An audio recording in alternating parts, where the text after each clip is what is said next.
Hey guys, and welcome to another episode of Similarly Different. I'm your host, Yanina, Oyarzo, and on today's episode, I have a dear 305 mommy friend in the house, Miss Jamie. Now, you may recognize her face from quite a few different things. If you're from Miami, you may have recognized her from being a dancer back in the day in none other than Miami Heat dancers, which if you grew up in Miami, being a Miami Heat dancer, knowing the Miami Heat dancers, it was the thing to do. And then after then, she went and took over the world by touring with so many different artists, but also being on shows like Search for the Next Pussycat Doll, Season 2.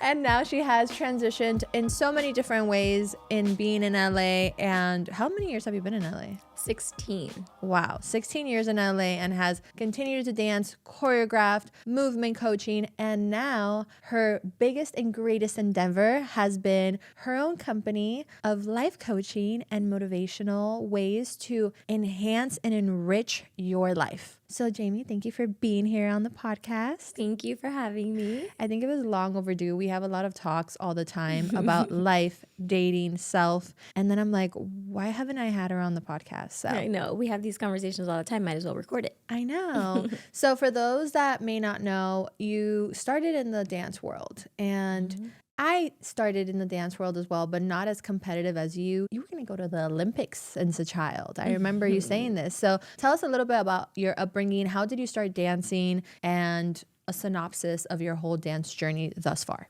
Okay. Well, thank you for that intro, by the way. Quite an intro. So I've been dancing since I was 3 years old, born and raised in Miami. My mom put me in dance basically since I came out the womb. And I did like ballet, jazz, hip hop, all the things. And I also did gymnastics starting when I was 7. So I did both of those pretty much my whole life up until my senior year in high school, where I started to like boys and wanted to just like hang out and have regular life. And I was like, I'm quitting gymnastics. This takes up too much time. But I never quit dance. I basically danced in high school, like at a performing arts high school, 2 hours every day. And then I also danced in the dance team after high school, an hour every day, and then went into gymnastics for 4 hours after that. I just was always like a gymnast, a dancer, just always doing the most. And it's all I've known. It's all I've ever done. So then when I graduated high school, I obviously auditioned for the Miami Heat, because that's just what you do if you're a dancer in Miami. It's like the best place to take your dance career, I guess you could say. And I did that for 5 years. And after that, I auditioned for the reality show Pussycat Dolls Presents Girlicious is what it was called, season 2. I did that. And then after that, I mean, I didn't make the group, obviously. You'd know about it if I did. But after that, they offered me to dance at the Pussycat Dolls Lounge in Las Vegas, which was a thing at the time at Club Pure. I don't know if you remember that in Vegas. It was a thing. And I did that for a little bit. So that moved me out of Miami. I danced there at that lounge, and then they were opening one in LA. So I asked if I could do that instead, because I didn't want to be in Vegas. I moved to LA, danced at the Pussycat Dolls Lounge there. That eventually closed, and then I was just in LA, and I started going on auditions, and that's where like my dance career really took off, dancing for artists and touring and commercials and movies and all the dance things. Yeah. Now, growing up dancing as a child, do you feel like you became addicted at some point to the thrill and the audience and the validation of, you know, being able to be on stage and perform? I don't even know if it's like necessarily like addicted to it. It's just I'm realizing now that it's so embedded in me, like that high, that thrill, like performing, being on stage. Sometimes like people will ask me like how I get nervous, like talking in front of a couple of people, because I'm like get stage fright to like talk in front of like 10 people. But I'm like, an audience of thousands of people, please put me there any day. You know, it's just, I don't know, I've been doing it since I was so young. It's just like a part of who I am, and definitely something that lights me up. So I really noticed how much that was a part of me during the pandemic when I didn't have that anymore. And I kind of went a little stir crazy, like, what do you mean I can't be on stage? Yeah. What do you mean I can't do my thing? You know, I don't know if it was an addiction, but it definitely like something that feeds my soul for sure. And did you ever catch yourself while growing up leaning into that and avoiding different things in your life that you were going through? Was it like your escape every time? Because I know that for me, like I used to have a lot of different activities. So I used to dance. I used to be in band. I used to dance in my church. I used to, be in different church programs. And whenever things were happening at home, I would run to dance. I would run to this to be able to keep myself busy. But I realized that now as an adult, a lot of the times when problems would arise, I would deep dive into work. And I was like, girl, you are suppressing in a different way, but you're still suppressing. Yeah, I would say that at the time, I don't think that I realized that I had anything to suppress. Do you know what I mean? Like as I'm like young and dancing, it was just something that I loved, and like it was just like all I ever knew. What else was I supposed to do other than dance and dance all the time? But I would say that as I got older and I started to kind of do like some healing and some work on myself, that's when I would realize like, oh, I'm doing it now, and in my adult life is where I would definitely like avoid a little bit. It was when I had the awareness that there was even anything to suppress. I think when I was younger, it was just what I did and what I love so much. But now in my adult life, I catch myself like, oh, we're avoiding. Yeah. Nice. And how do you think ego played into a part growing up with dance and being in a competitive state? Again, it's like all I ever knew was like glam and makeup and hair and stage and performance and competition. And it's all I ever knew. And so at the time, I don't think it wasn't really, I guess it was creating an effect that would affect me later long term. It wasn't until my adult life that I realized how much that playing such a role in my life, how much that then in my adult life became kind of like a mask for so many things. So I think that once I was fearless my whole time that I lived in Miami, fearless, because I just, again, like I didn't know anything else other than this is what you do. You dance, you have dreams, you go after them. When I moved to LA is kind of where I started to feel like a small fish in a big pond. And I started to see like what a big world it was and how amazing and talented people were, that insecurities started to come up for me. Fears started to come up for me. And I think that I started to use everything that I had learned along the way, like hair, makeup, being hot, being sexy, to mask my insecurities and my fears. And that went a long time until I actually became aware of it, which wasn't that long ago. Do you remember a specific situation that happened when you first came to LA? Because I feel like a lot of people, you hear of LA and you either get really scared of coming here because of everything that you hear, or it becomes like, I want to go to LA because it's so exhilarating, right? And the flashing lights and the this and the that. And then you get here and you're like, oh, but like, yeah, it's all of that. But there's so much competition. There's so much of, are people your friends for the right reasons? How can you find people that are your friends? So do you remember a specific time and situation that you realized, oh, I'm feeling insecure right now?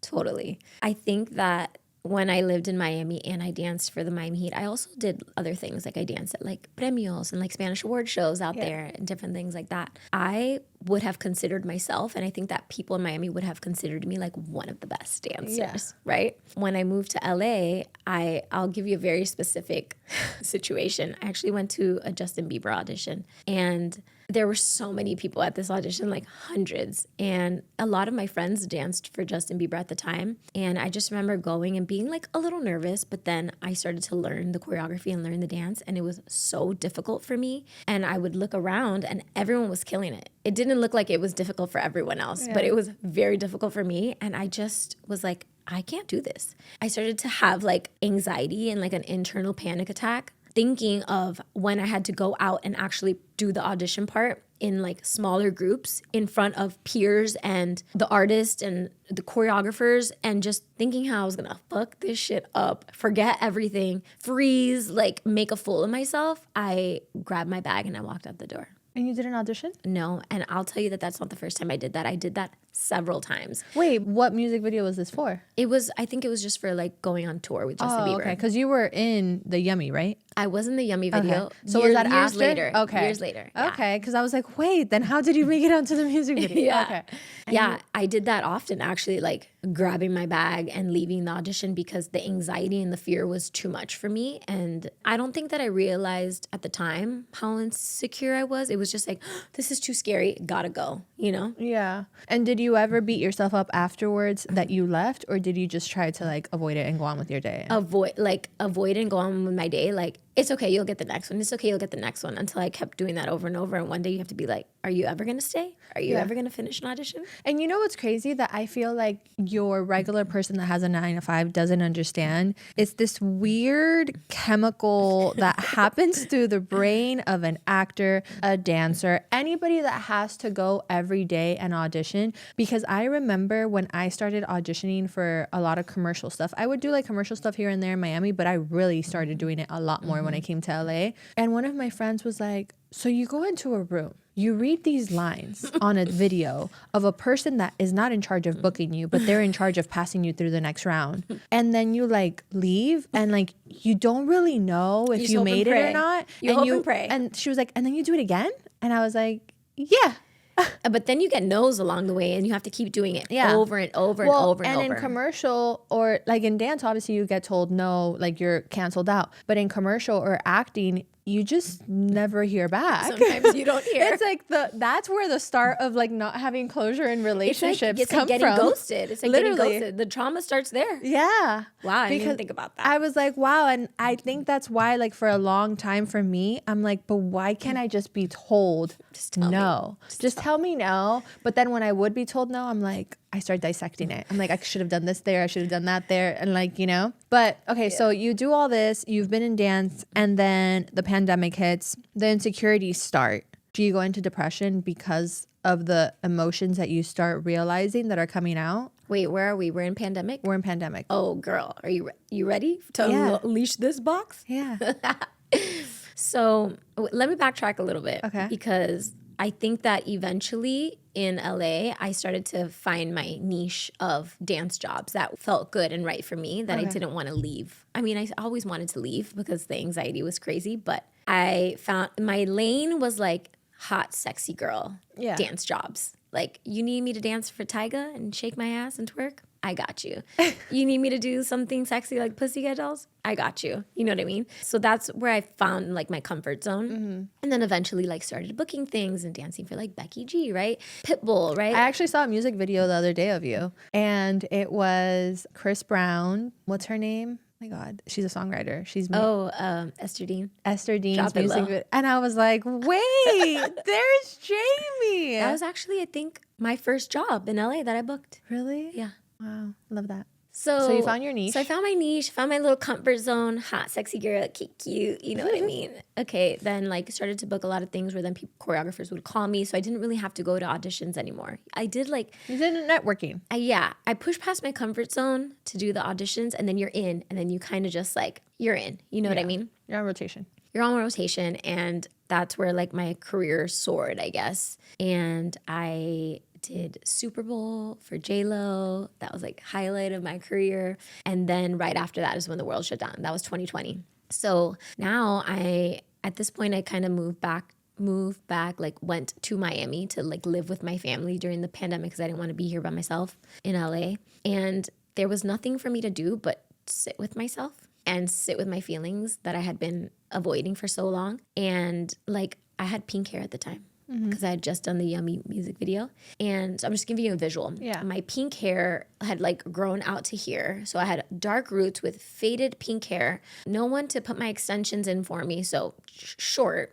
Lash lady, can't do my lashes. So we got a few dangling on. Can't do my acrylics. It's just really just me. Yeah. Me at the bare minimum at my most natural state where I'm not able to mask my insecurities with the hair and the makeup and the performing Busy and life, being yeah. the hot, sexy dancer and the this and the that. I just have to be with myself for the first time ever. And it's interesting because I had, previous to the pandemic, like the couple years before it, I had been on my healing journey and I had thought that I had healed so many things, but I still was like touring the world and on a stage, then an airplane and then a bus and then a show and then out and then drinking and this and that. So like my healing was like was I really, you know? Right. So this, You were aware, but you weren't putting it into practice. I was doing a little, I was Yeah. putting it into practice a little bit as much as I could with being so distracted Yeah. with life and tour and the world. So this really made me, I couldn't distract myself any longer is what I'm trying to say, with friends, with alcohol, with tour, with performance, with hair, with makeup, with nails, with lashes. Like I couldn't, I just had to sit with myself and get to know myself in this stage. And it was actually very uncomfortable, like extremely uncomfortable. This is kind of like where I started my self-love journey, because I started to really feel like these really uncomfortable feelings about myself and these really uncomfortable thoughts and beliefs that I was having about myself. And I had a life coach at the time, and I kind of told her, like, I'm thinking these really awful things about myself. And she's like what? I'm like, I just kind of like find myself looking in the mirror, waking up in the mirror and being like, you're so ugly. Like, no one's ever going to love you with no makeup on. No man is ever going to love you. These are the real thoughts that I was having. And I think that I had actually been having these thoughts subconsciously for a really long time, but because I would be able to just like maybe have that thought and be like, no, hair, makeup, look how beautiful you are. Right. That I wasn't allowing myself to really own that. That's how I felt about myself. Now, question though, when that thought came out originally, where did it stem from though? Did it come from a past relationship? Did it come from you growing up and seeing that, or being told by a woman or a man that women are only pretty from that? Or was it from the dance world? Because I say it because my idea of body comes from being told this is not right. You know, no matter what my surrounding of my family and my friends look like, towards myself, I need to look a certain way because of what I was told growing up that is the right body for me. Yeah, totally. I don't think it was anything that was ever verbally told to me. I think it was like context clues. Okay. So like when I was done up and being the hot, sexy dancer and hair, makeup, the way people would respond to me felt like, oh, I'm beautiful. Yeah. I am attractive. People like me. Yeah. So your brain basically said, if I do this, I get this. If I don't do this, I'm not getting this. Exactly. And when I wasn't done up like that, and I didn't have the hair and the makeup, and I wasn't being the hot, sexy dancer, people's reactions to me were different, men specifically. Yeah. And so that made me like create this narrative in my head subconsciously that like me without makeup is unlovable, is not attractive. Nobody's going to love this. And also, I would say experiences and relationships that I had where I was in relationships with men, and the kind of girls they would like the pictures on Instagram. I'm like, I don't look like that. Yeah. I don't look like that, you know, or the kind of women that they would cheat on me with it. I don't look like that. And I still, like, this is so out of like what we're talking about, but I still to this day don't understand the psyche of that, because I recently talked to someone, and the women that they most interact with have a body type and a look in the sense of style and the way they present themselves that is so opposite to me that I'm like, did you ever like me? Or did you like the idea of me? And that's what you kind of led with to either gaslight me unsubconsciously or entertain me to a very light degree, maybe even say things that were promising, but didn't really like me, because this is what you naturally gravitate towards. So make it make sense. And I think it's very hard because like men don't, I don't know if men realize that they do that, but they don't realize what it does to the woman. Yeah. And to piggyback off what you're saying, and you can tell me if you've had a similar experience to this, I have been in a relationship where like everything that I was, this man was like super attracted to, right? Like everything about me, the good, the bad, the crazy, whatever. And then once we were in a relationship together, it was everything he hated about me. Yeah. And everything that made me not wifey material. Yet he was then going and liking those things as well on Instagram. So it really like fucks with your head. Like, I'm so confused. This is what you like. Clearly, like, you're liking it on Instagram. The aspects of that I am, you like about me, but then we're together, you don't like it. You try to make me feel bad about it. Now I'm trying to change myself for you. And I think it's an insecurity thing on their behalf of like, I do like these things, but if you're too much of that, then someone else is going to like that too. And you're going to leave me and I'm insecure. I can't handle it. So I need to make you feel like shit about yourself. It's so crazy. So I have two situations. One, my longest relationship, I remember I was young, dumb, fun. And I was like trying to get to know myself. So I was experimenting. And I remember he would always tell me, he said, what I love about you is that I can walk you into a room and you can hold your own and I don't have to worry about it. And the way you dress and everything, like you're just very sure of yourself. Again, I was a dancer at that time. Like nobody could tell me anything. I was that girl, you know? And then year 3, 4 into the relationship, I remember it started with European fashion and our conversations about European fashion and me always saying I don't really have the body type for European fashion because I'm not tall and lean, I'm more petite and curvy. And they were like, no, you should wear it more, you should wear it more. And I started wearing clothes half a size to 2 sizes bigger out of hoping that I got there, you know, being told that I look fly or that I look dope because that's my partner. To the point that I lost my own sense of style that was spicy and still like I was in a very discovery phase because he was like, at one point he was like, well, you have to present like, you know, you are my girlfriend, you are my partner, like you are a representation of me. And I was like, but this is the same person that told me before that they loved my spiciness and all these things. And in turns, another relationship I was in, they always said, I love powerful women, I love boss women. But then the moment that I started catapulting in my career, even though it was not touching theirs at all, in this other relationship, they started being like, well, you work a lot. Well, you do this a lot. And I'm like, this is what you said you liked. They love the spiciness and the independence and the power and the success. They love it until it triggers their insecurities and then they can't handle it. Yeah. And then instead of doing whatever work they need to do on themselves to heal it, they dim your light so that they can stay feeling the way that they feel. I really hope and pray that there are still the men out there. You know what? I love that you said that. Sorry, I didn't mean to interrupt you. But when I say that, I'm saying the ones that we've had experiences with. I'm actually really trying to do this thing where I don't talk bad about men in general. Like I want to talk about men in a way where this is the kind of man that I'm trying to attract. And I can hold the vision that these men exist. Yeah. You know what I mean? And that's why I don't believe all men are like this at all. No. I just think that for whatever reason, and I said this to my friend the other day, for whatever reason, I'll put this on me for a second. I have a tendency to be attracted subconsciously to this personality, to a person with this unhealed versions of themselves that maybe I don't see in the forefront, but are there. And I actually pray and ask and journal to no longer be attracted from the get to people like that. Because I do believe there are amazing men out there. I do believe there are healed men or men that want to heal and want to be better and that are actively working on it, just like there's women. Totally. There's women that I come across that literally will complain night and day and continue to do the exact same thing in their life. And I'm just like, but sis, how you expect different results though? You know? Gotta do something different. Right.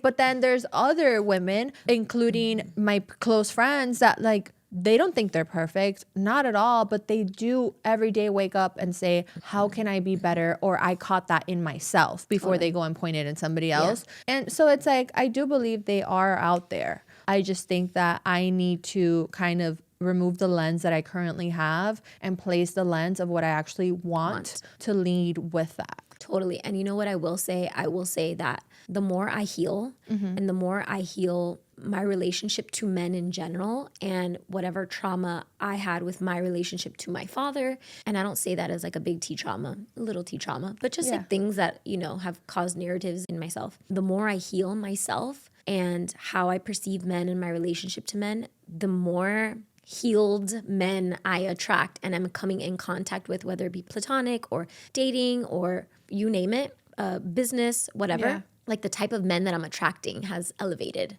as I continue to heal and elevate myself and heal these things about me that attract them. Yeah. So yeah, I think it's like a two-way street. It's like knowing that they exist and speaking life into that and doing the work that you need to do in order to be an energetic match for them. Yeah.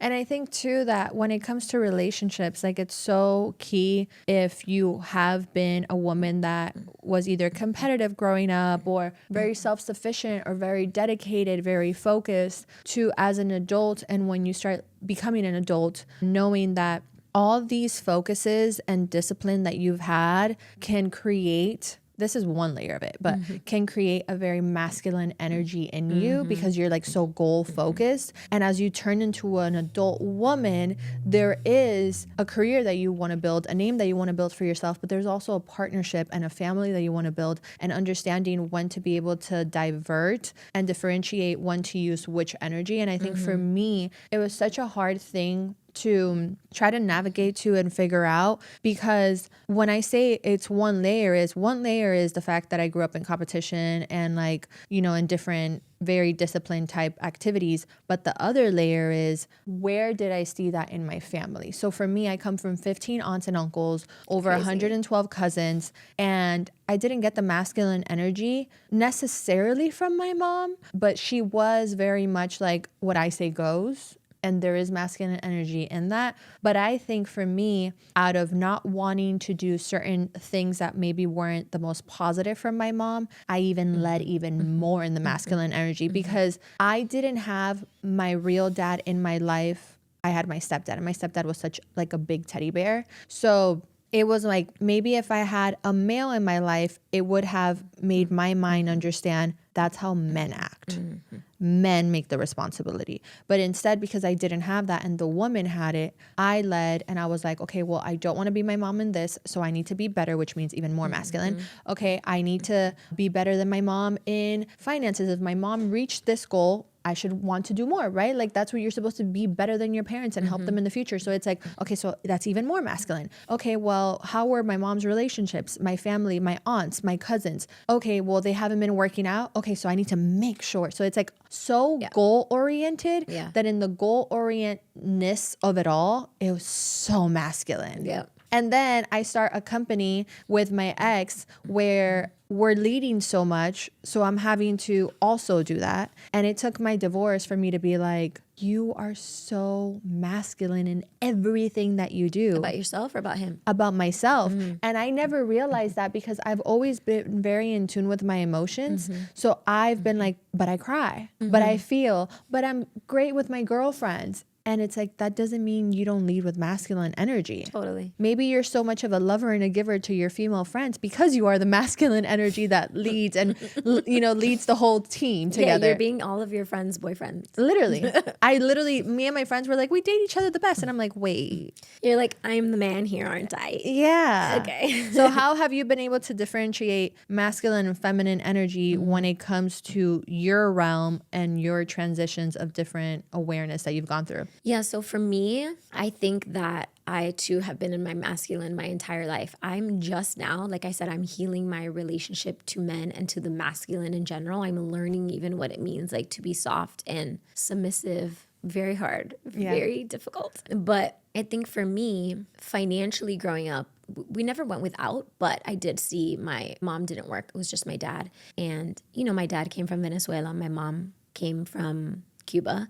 So my mom, she just raised us. Like, she was a wife and a mother, and that's amazing. But she didn't work. And my dad just like, I always watched him struggle to make ends meet, and, you know, watched them like claim bankruptcy a couple times and lose our house and have to sell it because we couldn't afford it anymore, and other things that my friends were able to do that I wasn't able to do because we couldn't afford it. Again, I had an amazing childhood. I did a lot of amazing things, but I also, because I was doing those amazing things, I was comparing my experience to my friends' experiences that were doing it with ease and breeze, and I had to go to Costco and buy chocolate and candy and sell it in order to be able to pay for these things. You know what I mean? So already there, I was starting with my masculine energy. Like in gymnastics, I had to sell snacks at gymnastics in order to pay for gymnastics. Yeah. And that's definitely where my masculine energy started. But also I would say that like I'm the youngest of 4 girls. And I think that by the time my parents got to me, they kind of were like, just do what you want. You know, like, the 4th one, she'll be fine. Figure it out. It was very much a figure it out energy with me. And that's kind of what I did my whole childhood and adult life, was like figure it out for myself. Whether that was like my emotions and my feelings, I internalized everything because I didn't really have like, my parents weren't like the let's talk about it type. Yeah. You know what I mean? And neither were my sisters. They were off doing their own teenager thing. So I internalized my feelings. I figured shit out on my own. And I figured out how to move myself across the country by myself. I figured out how to audition to be my Mihi dancer by myself. I figured out how to pay my bills by myself. Yeah. When I was broke, I figured out how to not be broke. Like, I've figured everything out my entire life that I don't know what it feels like to be in my feminine and allow someone to help you. Like, right. What even is that, you know? Now I am trying to be better at that. Wait, little question. Yeah. When you had to always figure it out, did you ever have that idea of, if someone is helping me, I'm failing? Because I wonder if that's why it's hard for, you know, women in general at times when they're like, well, why don't you ask for help? And it's like, well, this is all I know. I don't think it was, if I asked for help, I'm failing. I think it was like, it is not safe to ask for help. Yeah. Because no one knows how to help me or has ever offered to help me or has the means to help me or the ability, or do they want to help me? Am I a burden if I ask for help? Yeah. So it didn't. Were you embarrassed to ask for help? I don't even know. Maybe, yeah. It's like, it wasn't even an option for me on the table. So it's hard to say if like I was embarrassed or scared. It just was something that I didn't know how to do, didn't think was a possibility to do, and just couldn't ever get to that place to do because it just wasn't on the table for me. So yeah, it was just. And I think that's very masculine because men are supposed to always figure it out, right? Are very solution based. I'm very solution based today. And I always say, okay, when I'm solution based, I have to make sure that I'm doing it for a purpose and for a reason rather than like doing it to not allow help. Totally. Because there's females that like literally things come to them and then they're this. And I'm like, what are you doing? And what are you saying? Because like, I don't know that energy. And people are like, there's that saying, closed mouth don't get fed. But like, what if I ask and then it doesn't happen? I'm like, yeah. So I'll share something about this as well that ties into like masculine and feminine energy. I learned this along the way that I watched my mom kind of be codependent on my dad because she didn't work and she really didn't do things for herself. You know, he provided for her and for us. And I guess I kind of perceived that as weak in a sense, you know? And also like the codependence in like relationships for myself, I then started to get into relationships where I found myself being codependent emotionally. Like, if you're not making me feel beautiful, then I'm not beautiful. If you're not making me feel loved, then I'm not loved. You know, like I needed it from partners. Yeah. So I experienced codependence in a lot of ways. And I guess I got to a point on my healing journey where I was like, ew, I don't want to be codependent anymore. Like, that's not healthy. That I went all the way on the other end of the spectrum where I was hyper independent, you know, in all the ways. Like, I don't need you to do anything for me. I don't need you to love me in any ways. Like, I got this on my own, right? And then eventually I realized like that end of the pendulum is also toxic and not healthy. So my acupuncturist once taught me that like there's a sweet spot called interdependence, which is like not codependent and not independent. It's interdependence, which means I can do it myself. Yeah. I got this totally, but I'm going to allow you to help me and I'm going to allow you to love me and I'm going to allow you to take care of me and I'm going to be open to help and support. And when I learned interdependence, it was a huge game changer for me. It was like, oh, my balance of masculine and feminine energy. I can be in my masculine energy and do shit for myself. And I can also be in my feminine to allow help and support and love. And it's this really awesome sweet spot that is not easy, but like that's where we thrive, I think. What are some habits that you've learned along the way to be able to shift your masculine energy into feminine when you notice that it's in it? I think literally like stopping the train in its tracks, you know? Because like I think when I'm in my masculine energy, I'm like, go, go, go. I'm like tunnel vision, can't see nothing else. And sometimes I have to be like, ooh, skirt, sit down. Yeah. Breathe, meditate, journal, you know, which feel like very feminine energy things for me to do. Like, I think feminine energy for me feels like receiving, right? So I think that in meditation and in breathing, I allow myself to receive messages intuitively or from God, source, universe, right? So it's like I stop myself from doing and I allow myself to be and receive, whether that's receive deep breaths or receive guidance or receive an intuitive message, you know what I mean? So I take myself out of doing and I put myself into being and receiving, I think is like You huge. said that you're on go, go, go. For me, I think I'm on autopilot. Like I do it without noticing because it's become so much of my go-to habit. So I would stop myself and I'd be like, okay, there's even times where I've been like, hey, I take what I just said back. Or like catching myself and making it verbal, known to the other person that I noticed what I just did, so that they know, oh, okay, I'm allowing you back in. Like, do what you need to do, whether that's lead, whether that's plan, whether that's say X, Y, and Z, you know? Well, that takes a lot of awareness. Yeah. Like a lot of awareness, because even throughout my journey, I had awareness of my things, but I didn't have awareness in the moments. So like that's huge and massive. And like something I still work on to this day is like, you can say something in the moment. It doesn't have to be like an aftermath, like, oh, I should have said this, or now I'm reflecting and maybe I should apologize. It's like in the moment, if you can catch yourself in the moment and have those conversations, like that's massive growth. In hindsight, right? Like when I didn't really have a lot of awareness, there was always like an icky feeling for me, or like that didn't feel good, or I don't feel good in this moment, or something doesn't feel right about this moment, where like I would avoid and ignore because it doesn't feel good to admit when you're wrong, or you're whatever, you're being mean, or you've said something that you shouldn't have said. It doesn't feel good to admit that. So I had a lot of defensiveness in my journey that I had to grow out of. And I think it's like, if you can be aware of like when something doesn't feel good, sometimes it's like a gut literally in my stomach. I'd be like, because I'm not in alignment with who my soul wants me to be. You know what I mean? I think maybe like be way more aware of those. That didn't feel good. I don't like how I feel right now, or I have like a pit in my stomach. For me, it was a lot of that. Yeah. I think also like understanding that sometimes we can attract men that heighten our masculine due to their feminine energy, because I noticed that at times I was a person that liked to change people.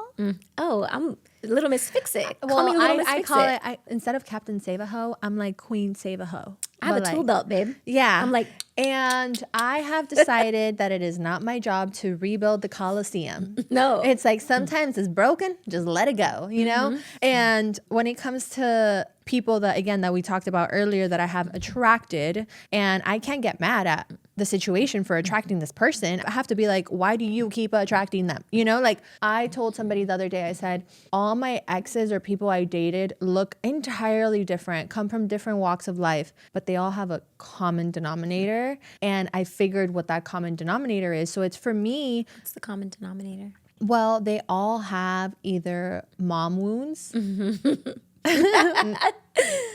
They all have really strong mom wounds, and you want to mommy them and heal their little broken hearts. Yeah, and it's not, and half of them aren't even aware, but they will tell me stories about their childhood, and I'm like, sir, like I can love you and fix you. But they have no idea of what I'm doing, and then I'm overly giving, I'm overly doing, and I'm like, but I'm in my feminine energy.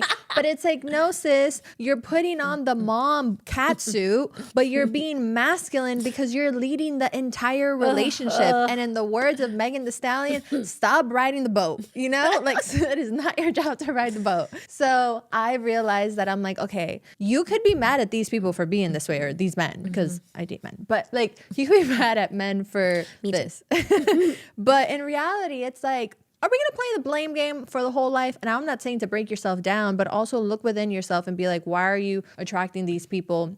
And now I'm realizing, okay, when I notice the mom wombs, when I notice that they lead with feminine rather than masculinity, I just got to step back. And sometimes that's annoying, but I rather like waste 2 months of my life getting to know someone than 2 years, because I am a true believer that God is not going to give you what you're not ready for. And if you are entertaining this, why is he going to give you this? 1000%. So that's kind of where I'm at in my journey when it comes to dating. But also you have to love yourself, because you're going to keep attracting, even if you're saying that you're not going to. And I think for a long time, I thought that loving yourself meant, okay, well, I've talked bad to myself about my body, so now I'm having a better body relationship. But there's so many layers. Which is self-love. There's just so much more. There's so many layers. You know, there's so many layers. But even like the fact that I first tapped into the body was because of the way men are going to look at me. And I'm like, okay, girl, there's more to it than the body. There's more to it. Like you said, the mask, the hair, the lashes, you know, like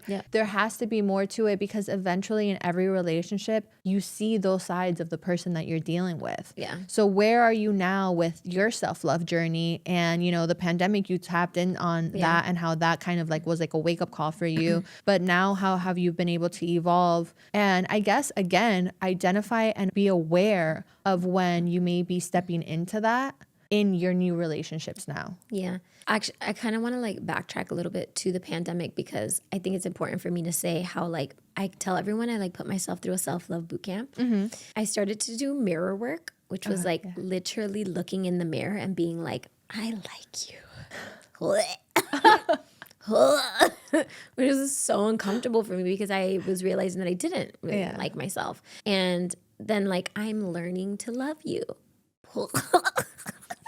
Literally the cringy. Yeah. But I wasn't ever going to learn to love myself if I wasn't honest about how I truly felt about myself. And I had to meet myself there in the discomfort, in the not really liking myself, not really loving myself. And I think that too, just to piggyback off what you just said though, there's so many times that people try to convince other people that they are confident in themselves. But eventually, when you put your head to the pillow at night, it hits you.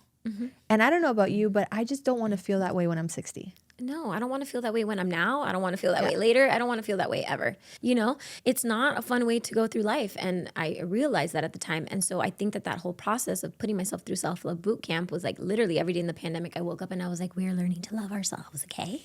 We're listening to the meditations, we're doing the mirror work, we're journaling, and we are looking at the things that we don't like about ourselves and learning to love them and wrapping our arms around them. And it really was like, I think that the way that I had been wanting to be loved by men, people, women, industry, whatever, my whole life, I had to give that to myself. And I had to love myself that way before I was ever going to attract it in my external reality. So you go through that and it creates a habit for you to see yourself that way and, you know, rewire. But how do you stay in that when the world opens up and the chaoticness and speed starts back up? And now you're like, oh, I'm forgetting this habit and I'm forgetting that habit because maybe I'm booking this or maybe I'm getting validation here or maybe I'm able to do my nails again. You know, I'm able to go and start working out again. So how have you been able to keep it intact? Well, I will tell you that the world humbles you.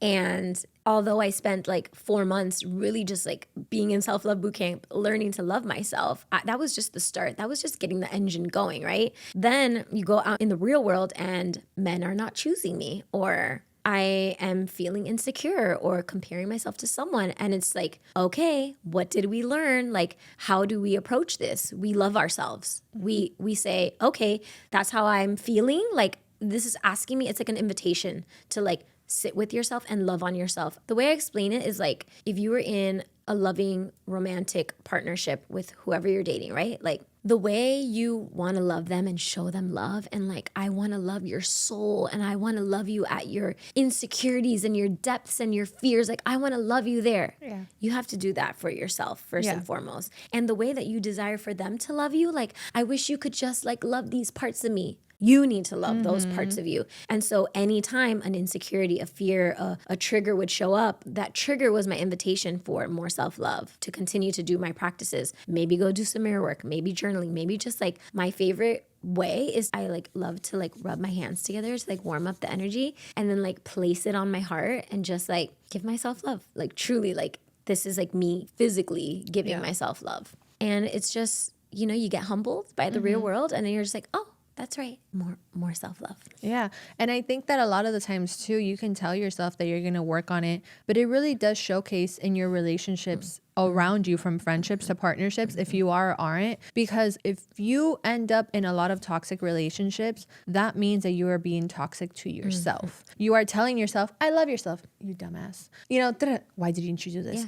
You know, and it's like showing, because that's also who you're attracting. And I think that in a lot of it, it's so easy to blame the other person that you're dealing with. But a lot of the times they do say that the person you're dealing with or you have the most conflict with is your mirror. Just like the person that you may be like, ugh, that girl is so annoying. Why does it bother you the way that girl is? You know, is it because you can't be authentically yourself? Is it because she's worked on something or she's naturally a way that you haven't been able to tap into? Triggering something within you that is inviting you to look at and love on. Yeah. Period. And I love that you said that, because I think for a long time after the pandemic, after my self-love boot camp, I was like, I'm killing it. I love myself. Can't touch me. Can't tell me nothing. I was actually like afraid to date and get into a relationship because I was like, I just know this is going to rock the boat. Yeah. And I do not want to rock the boat. This feels so good. And it took me, I would say, like 3 years before I even like was ready to like, let me see what this app's talking about. Let me see what this boy is talking about, because I feel like I was building the strength of my self-love, you know? And I was afraid to like fail and not be strong enough and be like, he broke my heart again. But now I feel like I've built it up so strong, and I continue to do so, that I'm like, I'm excited to test it out in relationships. Like, I'm excited for like what you might trigger in me and how I can pour into myself even more, you know? What's the last thing that somebody triggered in you that made you realize you still have to work on? Being in a situationship and him not wanting to be with me, not choosing me. Okay. And it was just like, why am I even entertaining someone that doesn't want to be with me? That's me not choosing me. Yeah. And is being reflected in someone not choosing me. But did you know from the beginning it was going to be a situationship, or did it blend into that? I think I was like, let's just see where things go, which already is like me not loving myself, I feel like, as opposed to being like, this is what I want, and letting that be known from jump. And when that's not reciprocated, removing myself. That's self-love. Yeah, I think so I realized that while I got a lot better from my last dynamic I had. I don't even want to call it that. situation. Yeah. That's like a bad word. It's so bad, and I'm like so. But listen, fine. We're healed. We're not. We hurting learn ourselves. and we grow from it, and we love ourselves through it. So that one lasted way too long. But this one, I was like, we're not doing that again. We're not doing that again. And I did exactly what you said, and I'm putting myself out there to be an example for the viewers. I said from the beginning, I was like, this is what I want. This is what it is. I want intentional dating. They were like, bet, same, this and this and this. Lies. But their actions didn't match their words. Their actions did not end up matching their words. And every time someone has asked me and they've been like, are you done with, that person? I'm like, yeah, but I saw them like 3 weeks ago. Now, granted, I think I am tricking myself because, and I say this with the awareness and understanding, and every time, guys, I am putting my leg on the other line with the foot that was already there, meaning like I'm fully cutting it off. And I say this because, listen, I am not perfect. I do not do this podcast to try to act like I'm a therapist, a doctor, or a perfect person, but I have been trying to work on my habits. And in those habits is there's still self-love I'm working on, Am I doing better? We're never gonna be perfect. Yeah. Am I going to be better? Yes. But in this situation, once they showed me that they were not going to be able to offer me what I wanted, dead cold, be the bad person in the story, who cares? But Miss Queen Save a Ho has not fully cut off the Band-Aid. And that's okay. And maybe it's like, okay, maybe you're not sexually intimate with them anymore. Okay, maybe whatever. But I'm like, but they're still human. And I keep telling myself, yes, they're a human, but you're not a bad person for wanting more for you. And I think that I'm still trying to navigate that in future dynamics of truly when somebody not showing you what you want, maybe you're okay with a situationship. Maybe you want a booty call. Maybe you want a friends with benefits. Then that's fine if that's what that person wants to give you. But with me, like, I genuinely want to be in a committed, loving, open, honest, God-fearing, pushing each other forward relationship. And in that, to be able to get there, you have to be in a dating, intentional, both interested in getting to know the different layers of the person dynamic that has, first and foremost, respect in it. And I think that when I saw the lack of respect for the dynamic and for each other, I should have just cut it off. But because I got comfortable with the friendship and that who the person was as a human, I keep being like, but I don't want to cut off the human. But in that, I'm disservicing myself and not loving myself to the potential that I could be because, like I said earlier to myself, God is not going to give you what you want when you keep entertaining what is in front of you. I love that. And you know what I will also say is, like, I think that self-love has shifted for me over time. Like self-love has meant different things to me in different phases of my self-love journey, of my personal healing and growth journey. Like at one point it was self-love for me to be in this situationship and get triggered and like work on myself in it and learn about myself in it. Like that felt like self-love at the time, to like use this to learn Research purposes? Yeah, kind of like becoming aware of myself and like studying myself in the situation, right? And then at a certain point, it became self-love to cut myself off from that situation. And then in other points in my journey, it became self-love to like not even let guys get off the app and like date me. Like, no, from jump. Absolutely not, because your text messages aren't even giving me what I need, right? That was self-love. But then it was like, okay, now it's self-love. Let's let them off the app. Let's entertain this and see if what you are asking for is there. And so I just think that like showing yourself grace through this journey, like you're never going to be fully evolved. You're never going to like love yourself 1000% with no mistakes. And like showing yourself grace through the journey is self-love also. You know what I mean? Yeah, that's why mine is just like, I'm kind of like a little turtle right now, you know, through the process of it. Like I'm aware, I see the cars that are coming, but I'm just like moving like a little turtle. A little slow.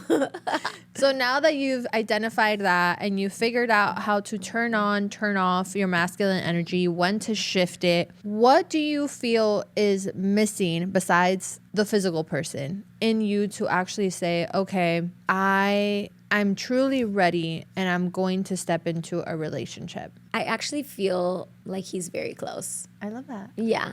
I think for a long time I was afraid of being in a committed relationship because, again, it's like my relationship with men wasn't fully healed, so men didn't fully feel safe to me. Yeah. So like I wanted this amazing like romantic love and partnership, but I was like, is that safe? Like, is there really a man that's gonna be safe and is gonna love me? You know what I mean? Yeah. So as much as I wanted it, I also didn't fully feel safe to go into it. There were a lot of fears there. Yeah. But now I think because I have healed my relationship with men and the masculine so much that I'm starting to really believe that safety can exist because it exists in myself. And yeah, I feel good and ready. And I feel like because I finally feel good and ready, like he's closer. You know what I mean? And do you feel like you also look for that to fill you now? Or have you been able to? What do you mean? Like before you would do dance and jobs and the stage to fill you. So what fills you today? I think that I still get filled by all of those things. Like I still do like choreography and movement coaching, and then I do my spiritual life coaching, and all of that fills me. And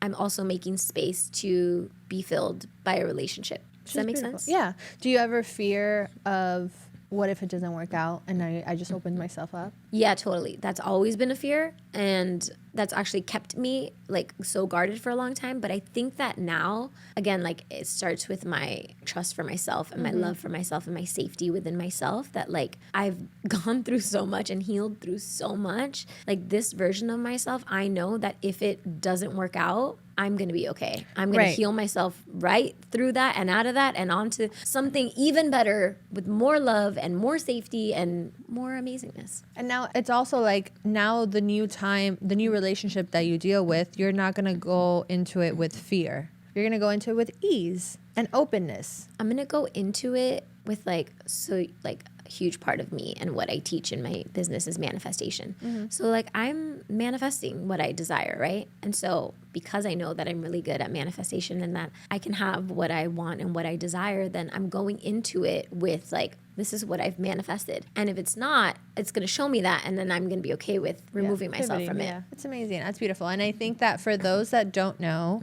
you do have a spiritual coaching program. So how can they find you if they want to tap more into that? Yeah, so you can find me on my Instagram, which is at James Lee 4, JamesLee and the number 4, or my website, which is www.jamieleeruiz.com, and send me a DM. I love to chat with people who want to work with me, or just if you have questions, I can guide you to like a course or a coaching program or the best way that we can work together. I love that. Well, I love that you've manifested everything that you have now in your life and how you've evolved and been able to grow through it all, because I can't wait to see this man show up in your life, but I also can't wait to see everything that you do, because I do believe that there's a lot of things that we as women just haven't even tapped into. That is, flourish is the moment that we become truly that new version of ourselves, and which in essence is truly being the real that girl. You know, so I'm so glad you were here and you were talking to us and you were sharing with us and being so open. And is there anything else you want to say? Yeah, I just want to say thank you for having me. And I want to say thank you for following your dreams and doing this, because it's actually very inspiring. I, for so many years, have said that I wanted to have a podcast. And again, I let my little like limiting beliefs and fears and doubts get in the way, and just like watching you do it and like be so great at it and so successful at it, it's just inspiring. So Thank you. Thanks for doing what you do. Of course. Thank you for being here. And if you guys have not followed Jamie, make sure to follow her. And thank you so much for tuning into this episode. Until next time.